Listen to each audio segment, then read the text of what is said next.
Tutorial में सभी का स्वागत है। फ्रेंड्स, हम डिस्कस करने वाले हैं जो लेटेस्ट क्लास 10 का जो आपका 2025 के लिए सिलेबस है वो कौन सा है। तो रिवाइज सिलेबस को हम डिस्कस करेंगे। देखिए, आपको एग्ज़ाम देने के पहले सिलेबस को जानना बहुत ही इंपॉर्टेंट है, तो सभी सब्जेक्ट का आपको सिलेबस आप देख लीजिएगा ज़रूर से। चलिए मैथ्स का सिलेबस के बारे में डिस्कस करते हैं। तो यहाँ पर मैथ्स का जो है कौन कौन से चैप्टर रहेंगे तो देख लीजिए। इसमें पहला जो दिया है रिवीजन चैप्टर। रिवीजन चैप्टर जो है वहाँ पर यहाँ पर लिखा है HSLC एग्ज़ाम्स के लिए कौन सा है, part 1 and part 2 units required, मतलब जो आपका दरकार है, जो आपको ज़रूरत है। ओमिटेड यानी कि जो छोड़ दिया गया है, पार्ट 3 छोड़ दिया गया है। यानी कि पार्ट 1 एंड 3 अगर बोला है, पार्ट 1 एंड 2 है तो उसमें आपका R1 से लेके R5 तक सब कुछ रहेगा। R1 R2 R3 R4 R5 ये 5 आपके रहेंगे एग्जाम में, ठीक है। इसमें से आपका जो R6 से बुक में वो नहीं रहेगा, पिछली बार की तरह सेम। तो ये अगर आपका रिवीजन चैप्टर में। फिर आप रियल नंबर वास्तव संख्या चैप्टर में जाओगे तो ये पूरा चैप्टर है, होल चैप्टर, ठीक है। इसमें 4 एक्सरसाइज है 1.4 तक, ये चारों एक्सरसाइज आपको करने पड़ेंगे। तो इसमें पूरा है, ठीक है। इसमें नील दिया है यानी कि कुछ भी छोड़ा नहीं गया है, ओमिट पूरा है। फिर आपका पॉलिनोमियल्स जो चैप्टर सेकंड है, बहुपद, वो है। तो उसमें पूरा चैप्टर, वो भी पूरा चैप्टर यानी कि जो 2.1 2.1 2.3 है, एक्स्ट्रा 2.4 वो भी आप कर सकते हैं। तो अगर टीचर लोग अगर कराते हैं बुक में, बाकी सिलेबस में वो भी मेंशन नहीं है। 2.3 तक मेनली, 2.4 भी कर लेंगे, कोई बात नहीं, कुछ एक्स्ट्रा क्वेश्चन MCQ वगैरह कर लेंगे। तो वो भी आपका है पॉलिनोमियल्स का। फिर चैप्टर 3 जो है ये पूरा चैप्टर है आपका। ये जो 3.6 तक मेनली है, 3.7 एक एक्स्ट्रा है, वो आप कर भी सकते, नहीं भी कर सकते हैं, तो वो भी है आपका। सो ये थर्ड चैप्टर पूरा है आपका सिलेबस में, देखिए पूरा है ये। फिर क्वाड्रेटिक इक्वेशन, ये जो चौथा सब्जेक्ट है, द्विघात समीकरण, ये भी पूरा है आपका चैप्टर, एग्जाम में पूरा चैप्टर रहेंगे, ठीक है।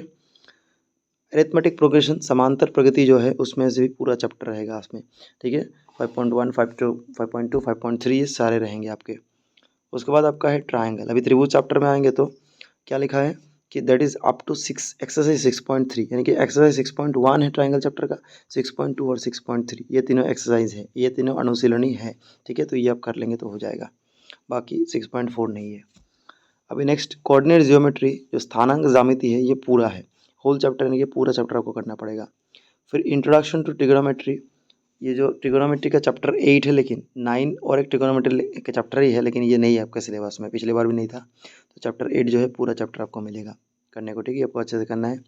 फिर सर्कल चैप्टर जो है वो भी पूरा चैप्टर रहेगा। सर्कल जो चैप्टर है वो 2 ही एक्सरसाइज आई थिंक है, 2 या 3 है, वो पूरा रहेगा, ठीक है। 10.1 10.2 ये पूरा रहेगा जितना भी एक्सरसाइज है।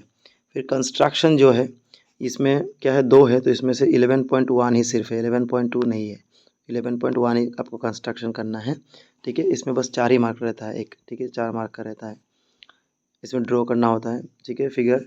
अभी देखिए और क्या है, एरिया रिलेटेड टू सर्कल, जो ये चैप्टर है, चैप्टर 12, इसका जो है क्या है, एक्सरसाइज 12.2, यानी कि एक्सरसाइज 12.1 और एक्सरसाइज 12.2 है सिर्फ एरिया रिलेटेड टू सर्कल का। फिर आपका सरफेस एरिया एंड वॉल्यूम जो है इस चैप्टर से क्या है, एक्सरसाइज 13.1 एंड 13.2। सो 13.1 और 13.2 दो ही चैप्टर है आपका सरफेस एरिया वॉल्यूम चैप्टर 13 से, ठीक है। तो याद रखिए किसमें से कितना चैप्टर है, 13.1 13.2 सिर्फ 2 ही एक्सरसाइज है, बाकी नहीं है।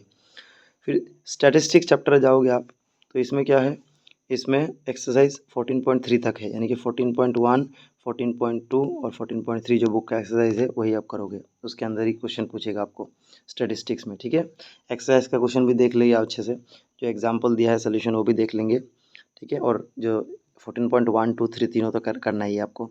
फिर प्रोबेबिलिटी चैप्टर देखेंगे तो होल चैप्टर, पूरा चैप्टर है प्रोबेबिलिटी का, संभावित चैप्टर पूरा है, ठीक है। तो इसी तरह खत्म होता है आपका HSLC 2020-25 के लिए मैट्रिक का सिलेबस। ये सिलेबस आप प्री टेस्ट के लिए भी फॉलो कर सकते हो, ठीक है। Thank you for watching.